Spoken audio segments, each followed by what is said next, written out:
entendía que era como una introducción frente a los retos más importantes, y cuando hablábamos de cierre de brechas, claro, se enuncia, pero al hacer la enunciación, pues vale la pena desarrollarlo, y más en términos de calidad. Cuando se habla de educación, me he dado cuenta que se hace mucho énfasis en la calidad, y se tiende a entender la calidad como simplemente los resultados más allá de las condiciones, como se hace mucho énfasis en los resultados, pero no tanto en las condiciones y en las condiciones materiales para la garantía del derecho. Entonces, calidad es las pruebas saber, calidad son las pruebas ICFES, y hay mayor calidad donde mayores resultados en las pruebas hay, o calidad es acceso al agua potable, o acceso a la conectividad, o docentes mejores formados. Y por supuesto decíamos que la reforma al Sistema General de Participaciones pues abre unas inmensas posibilidades en términos de recursos, pero también hay que preguntarse los recursos para qué.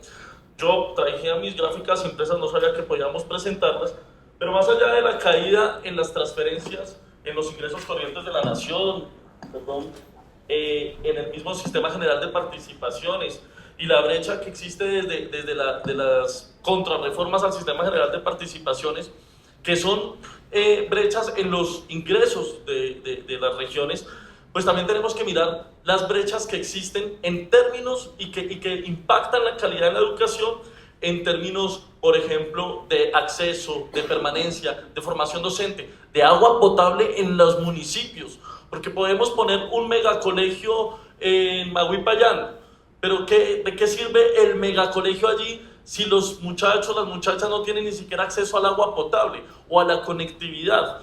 Entonces, aun cuando la propia ley de competencias abre una inmensa posibilidad de recategorizar los municipios, hoy en día ustedes saben que existen municipios categoría 6, 5, 3, 2, 1, especiales, pero que esos números, que si uno suma los municipios categoría 5 y los categoría 6, son el 92% de los municipios en Colombia, y que están agrupados simplemente por criterios de tamaño poblacional o por ingresos anuales, pues homogeniza los municipios de Colombia. Y no podríamos decir entonces que Tasajera en el Magdalena, Gobernador, es un municipio igual a El Plateado en el Cauca, aun cuando tengan la misma categorización o aun cuando tengan problemas similares, pero no existe una homogenización igual. Y la primera posibilidad entonces debería ser recategorizar los municipios en clave de poder direccionar los recursos frente a realidades muchísimo más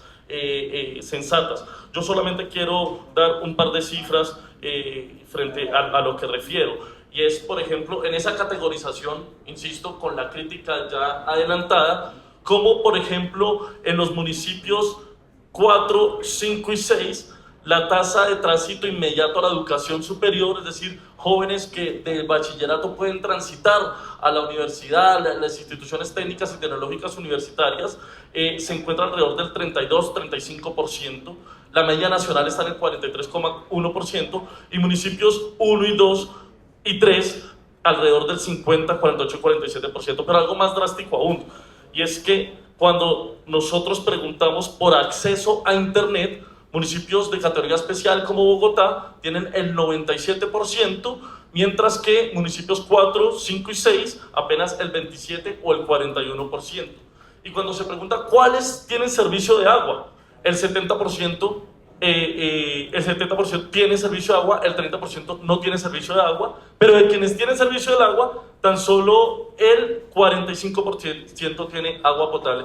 Y ni de qué hablar la brecha entre lo urbano y lo rural, que implica entonces cifras muchísimo más escandalosas. Por ejemplo, el 98,5% de la educación preescolar básica y media en el mundo rural es provisto por el sistema público. O sea, son colegios públicos, el 98,5% de los colegios rurales son públicos, pero son los colegios donde tan solo el 29,1% tienen acceso al agua potable. Y estos son determinantes de la calidad. Por eso cuando hablamos de educación en el Sistema General de Participación, tendríamos que hacerlo de una manera holística.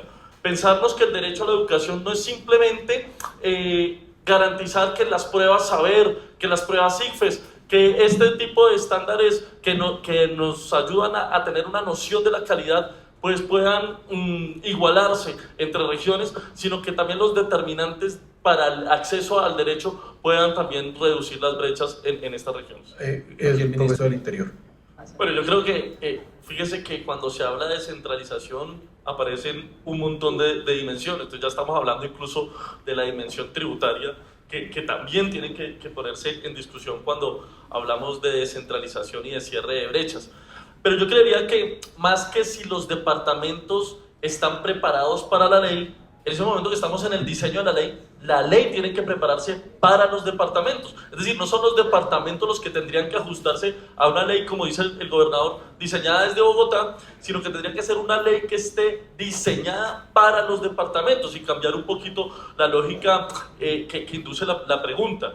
Y en ese sentido, pensarse en muchas cosas, más cuando hablamos de la educación. La educación es en este sentido un derecho, si se quiere, primigenio de otros derechos. Pero también recuerde que estamos hablando de una ley que tiene como prioridades los recursos para la salud, los recursos también para, digamos, generar mayores capacidades en los entes territoriales. Y yo por eso quiero insistir mucho en que se tiene que pensar también las determinantes en el país rural y en el país urbano. Y por supuesto, creo que aquí hay una oportunidad inmensa para que hagamos o nos pensemos una recategorización de los municipios. Es que en realidad es muy difícil pensarse que podemos lograr cerrar las brechas que aquí ya se han evidenciado en este panel y en los anteriores, entendiendo a los municipios bajo categorías que no dicen nada de las realidades sociales, demográficas, culturales, ambientales de las regiones, pero aún teniendo, digamos, esas posibilidades y, digamos, accediendo a la invitación a entender o a medir la calidad de la educación en términos de resultados del aprendizaje, pues también pensar en que, yo no sé si ustedes alcanzan a ver esta grafiquita que tengo yo acá, pero la línea amarilla son los municipios categoría 6, es decir, los más pobres en esas categorías.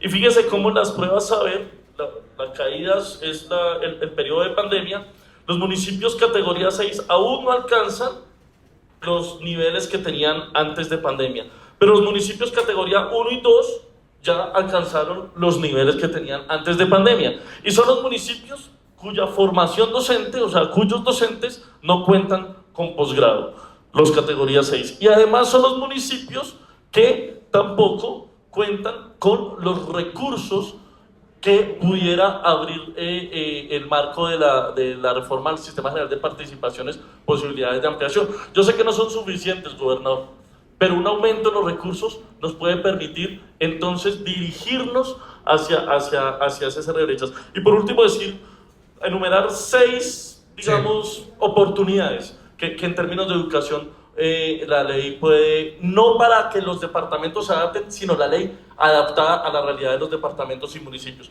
Lo primero, lograr el preescolar de 3 grados. Son 1,5 millones de personas que pudieran acceder a algo de lo que se ha hablado mucho en Bogotá, en Colombia, en todos los foros a los que he ido, pero que con esta ley de competencias podemos hacer realidad. Lo segundo, garantizar la universalidad de la educación media. Son 400,000 estudiantes que no terminan en todo el país. Fíjese, nosotros cuando llegamos de los 8.800 colegios que habían en el país, 1.400 no llegaban a grado 11. No llegan a grado, entonces no todo el mundo hablamos de la educación superior, pero ¿qué educación superior si los estudiantes ni siquiera llegan a grado 11? Hoy hemos hecho un esfuerzo, los sistemas Siemens que estamos implementando en el Ministerio de Educación, para que más de 200 colegios que no llegaban a grado 11 puedan ofertar grado 11. Claro, es todavía un esfuerzo mínimo, pero con la ley de competencias y con el Sistema General de Participaciones podemos lograrlo. El tercero era el tránsito a la educación superior. Recuerde usted que el acto legislativo que se aprobó en el Congreso habla del colegio-universidad o la universidad al colegio. 2 años de educación superior en el colegio que nos permita el tránsito inmediato. Allí donde los jóvenes quedan expulsados del sistema, muchas veces para irse para la guerra, muchas veces para alimentar las bandas criminales, lograr que sea el colegio y la universidad en comunión, vía Sistema General de Participación, en lo que garantiza el tránsito inmediato. El PAE y el transporte escolar y, por supuesto, la inclusión a poblaciones históricamente excluidas en la educación primaria, básica, media y superior. Bueno, un saludo al doctor Erasmo. No, mira, lo que ha decantado de esta discusión es bastante provechoso, porque quiere decir que cuando hablamos de descentralización existe la inmensa oportunidad de que en el diseño de esta ley de competencias que va a desarrollar la reforma al Sistema General de Participaciones, pues ingresen temas que resultan de vital importancia tanto en los departamentos como en los municipios como en los territorios más apartados y excluidos del país. Yo solamente quiero hacer un llamado a 3 o 4 reflexiones. La primera es que esta no es una simple reforma de aumento de recursos a los departamentos y a los municipios. Es decir, claro, la parte fundamental de la reforma al Sistema General de Participaciones es que aumenta el porcentaje de los ingresos corrientes de la nación que se transfieren a estos territorios. Pero la ley de competencias abre unas oportunidades inmensas para subsanar los temas que aquí se han planteado. Por ejemplo, dentro de las competencias están la administración del personal docente y la administración de los recursos asignados. Este tiene que ser un tema que se vincule a los departamentos y a los municipios, tanto al Ministerio de Hacienda y a los técnicos que están en construcción de la ley, para ser más eficientes en los recursos, porque no basta, y lo decía el profesor Darío Indalecio, a veces mayores recursos pueden significar mayores desigualdades, y no basta incluso con ampliar los recursos si no se tienen en cuenta estas determinantes. Y 2 o 3 ideas más. Aquí se ha redundado sobre esto y creo que ha sido bastante provechoso que la audiencia haya por lo menos visto las gráficas o entendido las cifras en términos de que, por lo menos en educación, existen unas brechas inmensas entre los municipios que tienen más recursos y los municipios que tienen menos recursos, pero aún más en los municipios o en el mundo rural y en el mundo urbano en el país. Que esas brechas tienen que ver con acceso a agua potable, con acceso a conectividad, con acceso a docentes formados, a docentes con posgrado, a colegios que oferten hasta grado 11 y en el mundo urbano, y que no sucede igual en el mundo rural. Y que esto es una oportunidad enorme en el marco de la ley de competencias para poder cerrar este tipo de brechas. Sí. Fíjese que solamente, decía yo, el 98% el 98% de los colegios en el mundo rural son públicos. Es decir, y esta ley está hablando de recursos públicos. Nos da la oportunidad de fortalecer la educación rural, que en su inmensa mayoría es pública. Y aquí no puedo estar más de acuerdo con el gobernador de Córdoba. Estoy inmensamente de acuerdo cuando dice es un problema del capitalismo. Por supuesto, porque aquí no hay oportunidades para el sector privado. Ahora que usted hacía la pregunta de que haya oferta privada en el mundo rural. ¿Por qué? Porque no hay una situación pues, de ganancias allí. Y entonces el fortalecimiento de los recursos públicos para la oferta pública en el mundo rural nos puede ayudar demasiado. Esto y otras circunstancias que tienen que ver con la recategorización, que ya se ha dicho acá, pero además, y con esto cierro, le prometo, es que tenemos también la inmensa oportunidad de que